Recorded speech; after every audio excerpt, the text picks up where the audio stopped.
So আজ সকাল থেকে প্রচন্ড বৃষ্টি হচ্ছে আর চলছে থান্ডারস্টর্ম। তো জল টল খেয়ে এগ মায়ের স্যান্ডউইচ বানিয়ে নিলাম। আর এতটাই বেশি বৃষ্টি হচ্ছে, কারেন্ট তো নেই, তারপরে এতটাই বিদ্যুৎ চমকাচ্ছে বলে আমি ইনভার্টারও অফ করে রেখেছি।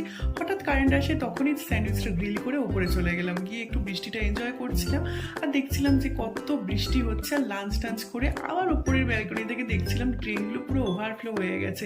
আর যেহেতু বিদ্যুৎ চমকাচ্ছে এত বেশি, আমাদের ইনভার্টারও অফ করা রয়েছে, তাই জন্য ঠাকুর ঘর থেকে যে ছোট ছোট মোমবাতি হয় সেগুলো জ্বালিয়ে আমরা তিনজন মিলে চা খাচ্ছি আর গল্প করছি, ছোটবেলার কথা মনে করেছি। আর মার আমার আজকে যাওয়ার কথা ছিল সাউথ সিটিতে ডিনার করতে, বাট যেহেতু যেতে পারিনি, বাড়িতে ছিল পানির আর চিকেন, তো দুটো দিয়ে মা একটু চিকেন আর পনির স্যাটে বানিয়ে নিল। অসাধারণ খেতে হয়েছে। সাডেন প্ল্যান, যেহেতু বাইরে ডিনার করার কথা ছিল, তাই জন্য কোনো প্ল্যানই ছিল না রাতে বাড়িতে খাওয়ার। তো বেশ ভালো লাগলো খেয়ে। তারপর রাতে মা একটু লুচি বানালো, এগুলো খেয়ে ডিনার করে ওপরে গিয়ে আমি একটু উকুলেলে বাজাচ্ছিলাম।